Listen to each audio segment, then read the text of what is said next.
আমার আল্লাহ, আমার রসুল, আমার দ্বীন, আমার ইসলাম কারো মুখাপেক্ষী নয়। কে কি বলছে না বলছে তো ইসলামের কিছু যায় আসে না, কিন্তু আমরা ইসলামকে ভালোবাসি বলে আর আমরা যদি ইসলাম বিদ্বেষীদের জবাব না দিই তাহলে কোনো একটা জায়গায় প্রেমের কাছে লজ্জিত বা বাধা বাধা লাগে না, লাগে না। তাই আজ কথা আমি বলবো, মন দিয়ে শুনবেন। এই যে ইসলামের উপরে আঘাত, এটা নতুন নয়, এটা যুগে যুগে চলে আসছে, একটার পর একটা, একটার পর একটা চলে আসছে। কারণ এরা ইসলামকে ভয় করে। কি ভয় করে? ইসলামে কি অস্ত্র আছে, বোম আছে, সমাজ বিরোধী? না, ইসলাম এমন একটা যে সত্যের কাছে প্রত্যেকটা অন্ধকার আলোকিত হয়ে যাচ্ছে। জোরে বলুন সুবহানাল্লাহ। তাই এদের মিথ্যা দোকানকে টিকাবার ভয়ে, এরা এদের মিথ্যা দোকান যাতে বন্ধ না হয়ে যায়, এরা এদের দুর্নীতি, অন্যায়, অত্যাচার, ধর্মের নামে কুসংস্কারের ভণ্ডমি যাতে প্রকাশ না হয়ে যায়, এই জন্যে এরা ভয় খাচ্ছে। তাই বারবার কখনো মিডিয়ার মাধ্যমে, কখনো ফিল্মের মাধ্যমে, কখনো মিথ্যা মিথ্যা ভাবে ইসলামকে অপমান, অপদস্থ করার চেষ্টা করছে। নাম্বার ওয়ান, যারা ক্ষমতার জোরে মানুষের প্রভু হতে চায় তারা ইসলামের ওপরে আঘাত করতে চায়। আমার কথা কোনো মন দিয়ে যুবকরা শুনবে। আজকে ওদের ধারা একটু উল্টো দিকে হবে, ইসলামের মধ্যে কিন্তু অন্য সাইডে। গতবারও এসেছিলাম, মনে পড়ছে তো নাকি? হ্যাঁ, আবার এই বছরে এসেছি। অসুবিধা হলো নাকি ছেলেদের? ঘন ঘন আসা হয়ে যাচ্ছে নাকি? আমি তো এতটুকু জানি, দিল থেকে মোহাব্বত ঘন ঘন হলে সেটা কখনো পুরাতন হয় না, আর যেটা স্বার্থের জন্য হয় সেটা বেশি দিন টেকেও না। আমাদের মোহাব্বত মান আহাব্বা লিল্লাহ ওয়া আবগাদা লিল্লাহ ওয়া আতা লিল্লাহ ওয়া মানআ লিল্লাহ ফাকাদ ইস্তাকমালাল ঈমান। ভালোবাসতে হবে কার জন্যে? জোরে বলুন, কার জন্যে? দুশ্মনী করতে হবে কার জন্যে? আত্মীয়তা করতে হবে কার জন্যে? বিচ্ছেদ হতে হবে কার জন্যে? এরাই হলো প্রকৃত ঈমানদার। কেননা আমার বলে কিছু নাই, সবটাই হলো মহান স্রষ্টা আল্লাহ রাব্বুল আলামিনের। তাই আমরা ভালোবাসি আল্লাহর জন্যে, দুশ্মনী করি আল্লাহর জন্যে, বিচ্ছেদ হই আল্লাহর জন্যে, আত্মীয়তা করি আল্লাহর জন্যে। আমরা মুসলমানকে ভালোবাসি আল্লাহর জন্যে। কেন? আমার কলেমার ভাই, রাসূলের উম্মত, দ্বীনি ভাই ভালোবাসি। আমরা অমুসলিম, হিন্দু, দলিত, আদিবাসী, সাঁওতাল, বাগদি তাদেরকেও ভালোবাসি। কেন?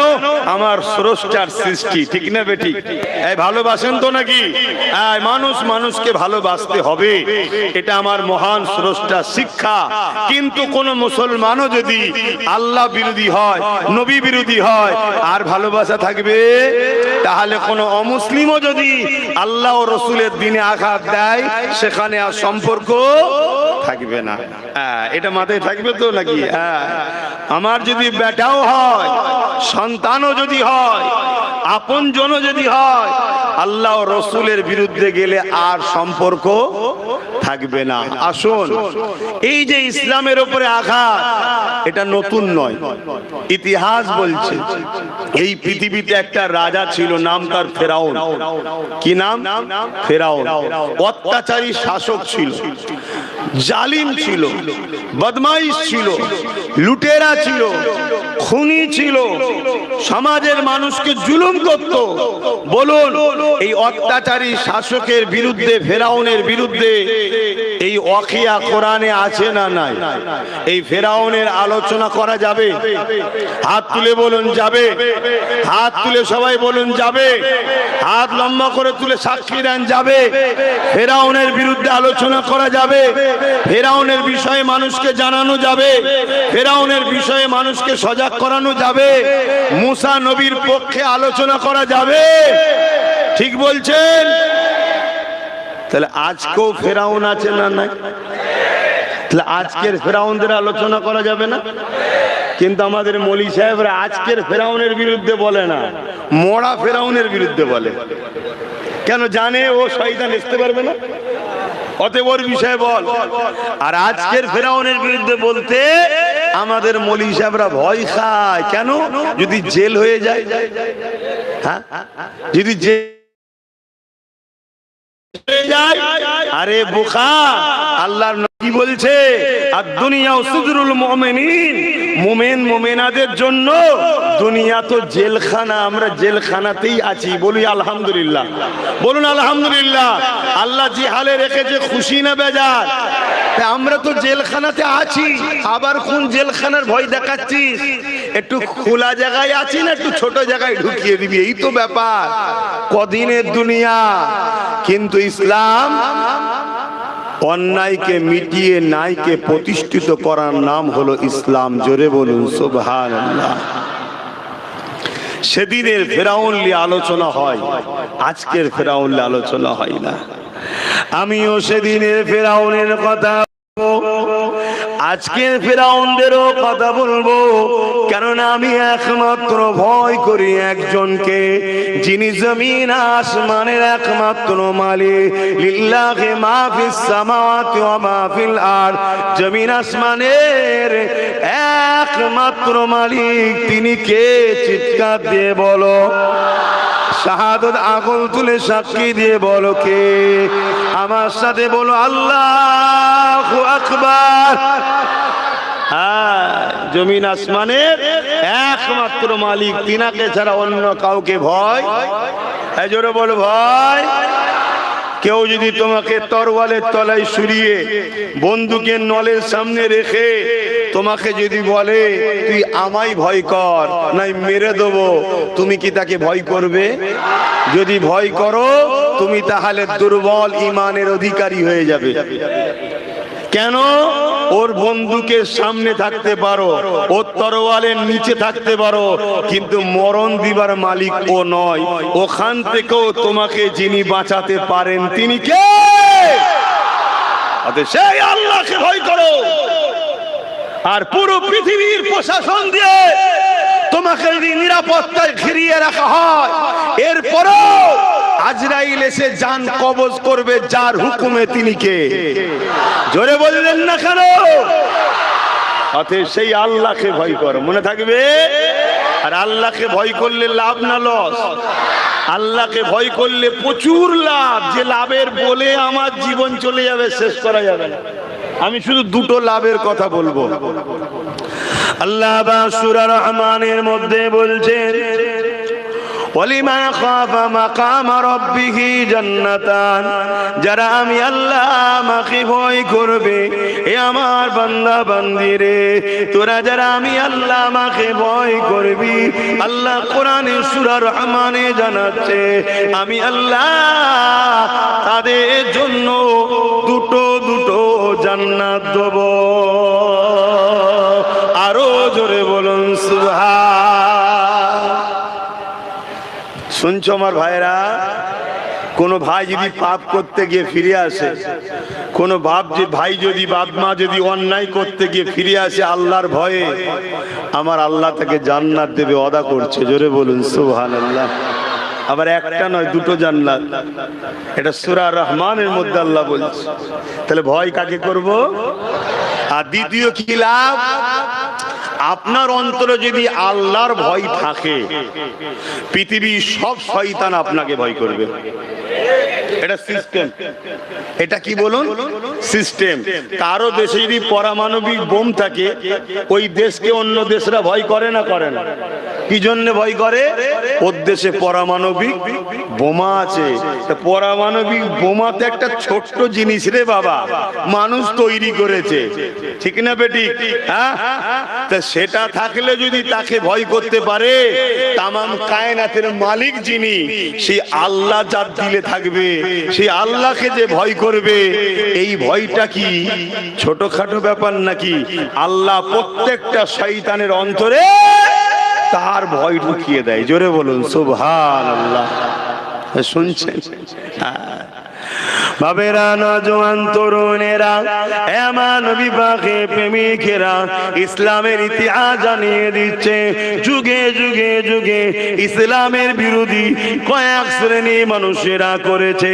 তার মধ্যে প্রথম শ্রেণী হলো যারা ক্ষমতা জোরে মানুষের প্রভু হতে চায়, যারা ক্ষমতা জোরে মানুষকে দাসী বানাতে চায়, তারা ইসলামের বিরোধী করে। দ্বিতীয় নম্বর হলো যারা ধর্মের নামে মানুষের কাছে বাবা সেজে বসে থাকে, যারা ধর্মের নামে কুসংস্কার মানুষের কাছে ছড়ায়, যারা ধর্মের নামে গরিবদের ঘরে অপমান অপদস্থ করে, যারা ধর্মের নামে গরিবের বাচ্চাদের ঘরে কতল করে দেয়, হত্যা করে দেয়, বলি দিয়ে দেয়। এই শ্রেণীর ভণ্ড বাবাগুলো এরা ইসলামকে বড় ভয় করে, কারণ ইসলামের আলোতে সত্যটা প্রকাশিত হয়ে যায়। এই বাবাদের ভণ্ডমির দোকান কোনো বন্ধ হয়ে যায়।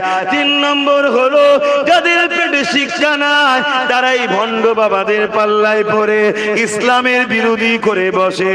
চার নম্বর হলো মুসলমান ঘরে জন্ম নিয়েছে, এলেম অর্জন করেছে, ইসলাম সম্বন্ধে যথেষ্ট জ্ঞান আল্লাহ দিয়েছে, কিন্তু দুনিয়া ধন দৌলতের কাছে, দুনিয়ার গাড়ি বাড়ির বেড়ানা জওয়ানেরা তরুণেরা, ফেরাউনের ঘরে একজন কাজ করত, জিনার নাম হলো হযরতে মা সাত্তা।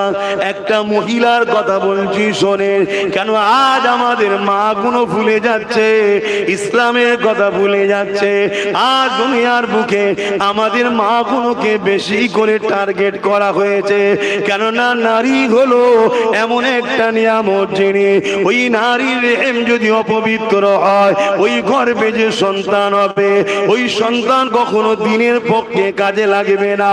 ওই সন্তান ইসলামের ঘরে জন্ম নিবার পরও ইসলাম বিদ্বেষী কাজে লাগবে। যেমন আমাদের সমাজে অনেক মুসলমানের ছেলেরা ইসলামের পক্ষে কথা বলে না, ইসলামের পক্ষে থাকে না, ইসলাম বিদ্বেষীদের সঙ্গে দল করে ইসলামকে মিটাবার চেষ্টা করছে না, করেনি।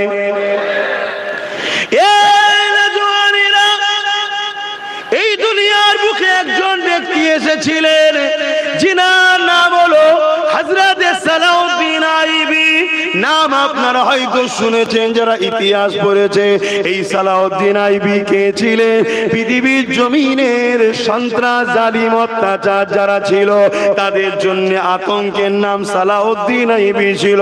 এই সালাউদ্দিন আইবি যখন ছোট্ট 9 বছর বয়স ছিল, তিনি এমন করে বাজারে গেছে, মসজিদের জন্য একটা মেহরাব যার উপরে দাঁড়িয়ে খুতবা দেয়, ওই মেহরাব কিনতে গেছে নিজের চাচার সাথে। ওই মসজিদের মেহরাব কিনতে গিয়ে এক ফার্নিচারের দোকানে ঢোকার পরে কাঠের মেহরাব পছন্দ করতে করতে এই 9 বছর সালাউদ্দিন হুজুরের একটা সুন্দর মেহরাবের দিকে নজর পড়েছে, যেটা বড় কারিকার্য করে তৈরি করা রয়েছে। হযরতে সালাউদ্দিন আইবি নিজের চাচাকে বলতে লেগেছে, ওই সুন্দর মেহরাবটা কেনেন, ওখানে দাঁড়িয়ে মসজিদে খুতবা ইমাম সাহেব দেবে, বড় ভালো লাগবে।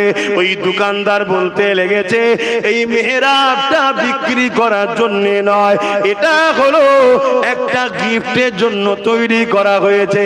এটা দোকানদার বলছে আমি গিফট করব। ওই সময় 9 বছরের বালক সালাউদ্দিন আইবি বলতে লেগেছে, তাহলে গিফটটা আমাকে করেন, এটাকে নিয়ে গিয়ে আমরা আমাদের মসজিদে লাগাবো। ওই দোকানদার বলতে লেগেছে, এটা আমরা তাকে গিফট করব যে কি নাকি এই মেহরাবটাকে মসজিদ আকসায় গিয়ে লাগাবে। তখন মসজিদ আকসা সেলিবিয়াদের দখলে ছিল।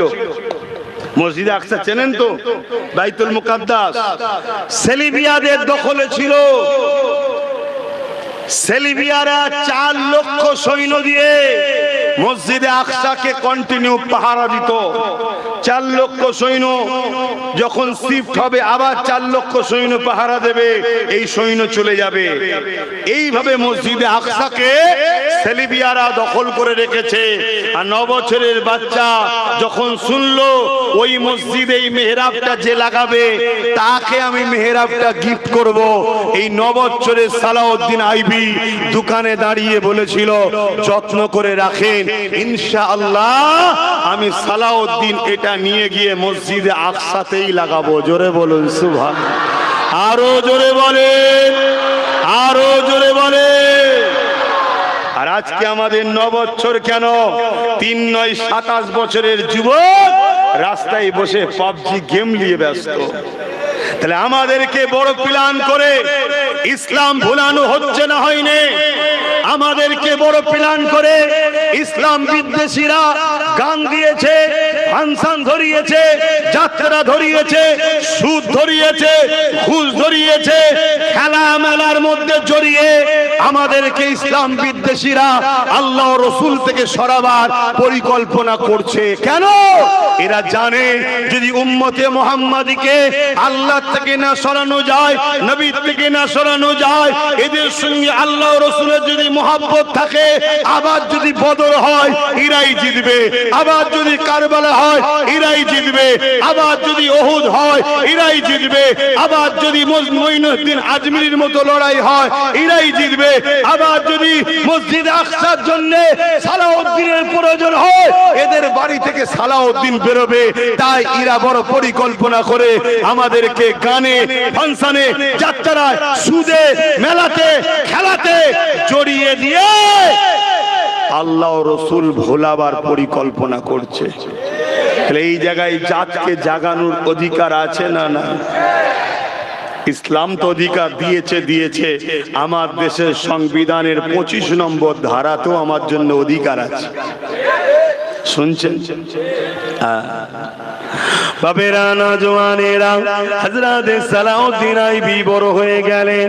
একটু ঘটনাটা পুরো বলে দিই। সালাউদ্দিন আইবি বড় হয়ে গেলেন।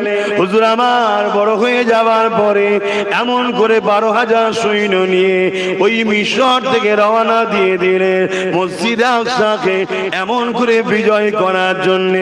এমন করে প্যালেস্তাইনের জমিনে চলে গেল। যাবার পরে কিছুটা দূর মসজিদে আকসা রয়েছে, এমন জায়গায় দাঁড়িয়ে থেকে হযরত সালাউদ্দিন আইবি একটা গুপ্তচর পাঠালো, যাও খোঁজ লাও মসজিদে আকসাকে সেলিবিয়ারা কিভাবে রেখেছে। দেখো মসজিদে আকসার কাছে গুপ্তচর চলে গেল। ওই গুপ্তচর এসে বলতে লাগলো, ও হযরত সালাউদ্দিন আইবি 4 লক্ষ সেনাবাহিনী দিয়ে মসজিদে আকসাকে ঘিরে রেখেছে, সবার হাতে উলঙ্গ তরোয়াল রয়েছে। তখন তরোয়ালের লড়াই হতো। এ যুবকেরা, তরুণেরা, সালাউদ্দিন আইবি কথাটা শোনার পরে তিনি সৈন্য 12,000 সৈন্যকে সামনে নিয়ে খুতবা দিতে শুরু করে দিলে, এ আমার সৈন্য সামন্তরেরা, এ আমার সৈন্যরা, খবর পেলাম 12,000 সৈন্য রয়েছে, এমন করে মসজিদ আকসাকে মিটাবার পাহারা দিচ্ছে। 4 লক্ষ সৈন্য রয়েছে, মসজিদে আকসাকে পাহারা দিতে লেগেছে, আর আমরা মাত্র 12,000। এই বিশাল লড়াই, এটা অনেক খুনি লড়াই হবে, অনেক খুন ঝরবে। আমি সালাউদ্দিন তোমাদেরকে ইজাজত দিলাম, তোমরা তোমাদের ঘরে ফিরে যেতে পারো, আমার কোনো তোমাদের উপরে প্রেসার জোর থাকবে না। এই কথাটা যখনই সালাউদ্দিন আইবি বক্তব্য দিয়েছে, সঙ্গে সঙ্গে 12,000 সৈন্য হুঙ্কার দিয়ে উঠেছে, উঠে বলতে লেগেছে, আমাদের সিপাহসালার, আমাদের চিফ কমান্ডার ও হযরত সালাউদ্দিন আইবি, আমরা দুনিয়ার অন্য কারো সৈন্য নয়, আমরা সালাউদ্দিনের সৈন্য, যিনি তাহাজ্জুদ ছাড়া কোনোদিন ঘুমায় না, তাহাজ্জুদ পড়ে ঘুমায়, সেই সালাউদ্দিনের সৈন্য। আমরা 12,000 হতে পারি, ওরা 4 লক্ষ হতে পারে, আমরা কখনোই ওদেরকে ভয় করি না। 4 লক্ষ জায়গায় 40 লক্ষ যদি থাকে, পিছবার কোনো জায়গা নাই। আমরা নিজেদের জীবন দিয়ে হলো আল্লাহর ঘরকে জালিমদের হাত থেকে উদ্ধার করব। আরো জোরে বলুন সুবহান। আল্লাহু আকবার। আল্লাহু আকবার। রেজাল্ট কি হয়েছে? রেজাল্ট কি হয়েছে এটা শর্ট করে একটু জেনে নেন। 12,000 সৈন্য নিয়ে সালাউদ্দিন আইবি রওনা দিলেন। বিশাল লড়াই শুরু হলো। এই 12,000-এর কাছে 4 লক্ষ সুসজ্জিত যোদ্ধা ছেলেবিয়েরা পরাজিত শুধু হয়েছে তাই নয়, জবানা জব্দ হয়ে পালাবার রাস্তা খুঁজে পাইনি। জোরে বলুন সুবহানাল্লাহ, আরো জোরে বলেন। এখন আমি জানতে চাইছি সেদিনের লড়াই কি অস্ত্র জোরে জিতেছিল সালাউদ্দিন? সেদিনের লড়াইয়ে সালাউদ্দিন কি মানুষের সংখ্যায় জিতেছিল? শুনে রেখে দাও, আমরা কখনোই অস্ত্রের জোরে জিতিনি, মানুষের সংখ্যাতে জিতিনি। আমরা জিতেছি আল্লাহর রহমতে, নবীর প্রেম ও আদব ইমানের জোরে। এই আল্লাহর রহমত আমাদের উপর থেকে যাতে উঠে যায়, নবীর প্রেম ও আদব আমাদের দিল থেকে যাতে বেরিয়ে যায়। এই দুনিয়ার জলে, এই দুনিয়ার জমিনে একদল লোক চক্রান্ত করছে, যারা সামনে দেখাচ্ছে রাজনীতির দল, মূলত রাজনীতির বাহানায় আমাদেরকে ইসলাম বিরোধী কাজের সঙ্গে জড়িয়ে দিচ্ছে। তার একটা ছোট্ট নমুনা দেবো, ছোট্ট নমুনা দেবো।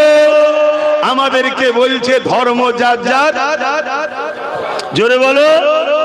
এই কথা যদি কেউ দিল থেকে মেনে নেয়, সে আল্লাহ ও রসুল থেকে দূরে সরল না থাকলো। কেন? ধর্ম যার উৎসব তার, ধর্ম যার উৎসব তার। কিন্তু আজ আমাদেরকে রাজনীতির নামে ডেকে নিয়ে গিয়ে কি স্লোগান দিয়াচ্ছে এরা, ধর্ম যার যার উৎসব সবার। বলছে এটা নাকি সেকুলার। আরে একে সেকুলার বলে নে, একে উম্মতে মুহাম্মাদীকে মুশরিক বানাবার জন্য একদল তাগুতি শক্তিদের পরিকল্পনা। কেন?